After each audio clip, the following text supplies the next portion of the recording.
Good afternoon and welcome to Unity of Northeast Pennsylvania, a positive path to spiritual living as we continue our series on spiritual practice of Lent 2021 from our book Release and Renew. And if you haven't, and I've mentioned this before, seen the pattern that's going on is we are one day releasing and one day renewing. And that's the important here, that we remember that as we do our affirmations. So again, this article is by Reverend Dale Worley from Unity of Savannah, Georgia. And today is I Release Thoughts of Illness. Now, if you know anything about our Unity principles or our Unity history, it was born on Myrtle Fillmore working on her own health when she was introduced to an affirmation. And she worked through that affirmation and through her medical treatments, of course, helping her move past her illness. And there's a lot of stories like that. Dr. Johnny Coleman, who was a Unity minister. There are so many people who have spoken about this. There's the book, The Hell I Won't, which talks again about using these principles to help through illness. But if we continue to focus on illness and continue to think on illness, all we're doing is manifesting what we think about. So let's go to the reading, then we'll come back to that. So the affirmation is I release thoughts of illness. I am wonderfully and beautifully made in the image of the living God. My creator, the source of all good, cannot be hurt or sick. It cannot be diminished, divided, or decreased in any way. Because I am this divine energy in expression, the same stuff of which all creation is made, I cannot be hurt or sick or anything less than whole. Any appearance of illness is only temporarily. It does not matter whether the experience is affecting me physically, mentally, or emotionally. This too shall pass. Even though my body, my mind, or my heart may feel unwell, I remind myself that in truth I am the Spirit of God in manifestation.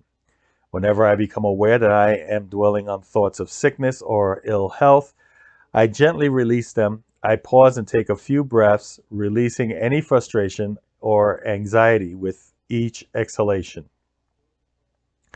If I am unable to do this alone, I remember to ask for help. I call on a trusted friend, a spiritual guide, or ask them to hold me in prayer or simply listen. And of course, I can always ask my loving Father, Mother, God within to help me release the thoughts of illness.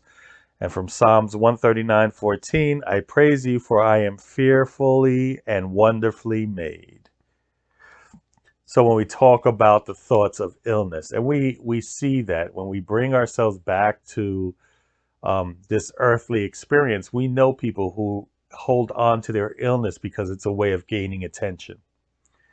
And it's not the most popular thing to say, but it's something that we all have to recognize. It doesn't matter whether I'm talking about my weight or I'm talking about somebody else has an illness, and they keep going back to the illness because it puts them in our consciousness that we talk about, which is victim consciousness.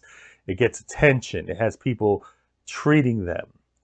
And no, I'm not saying that when we get sick, that's the only thing, because again, we have our ailments, but it's how we move through it and past it that makes the difference. So today, especially in this time of pandemic, if you're dealing with any physical or health challenge, you go, I release thoughts of illness and know that I am whole. I am holy.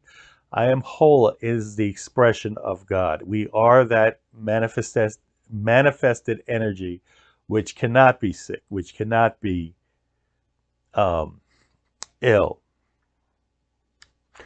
But we need to get out of our own way. We have to release the personal ego to be part of the divine mind so that we can see ourselves as healthy and whole.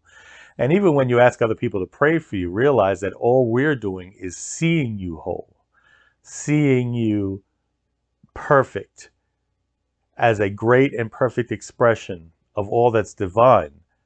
But you also have to see that in yourself. So let's work on that today. Again, yesterday, due to scheduling conflicts, I couldn't get out yesterday's message, so it did drop earlier today. And now we have this one. So use both of them, because yesterday's I renew my sense of non-resistance. And then today you get to release illness. And in that non-resistance, you'll be open to knowing that you're healthy, whole, and loved. So with that, as always, I always say, I love you and there's nothing you can do about it. I bid you namaste as the beautiful divinity in me sees the big and beautiful divinity in each and every one of you, and I will see you tomorrow.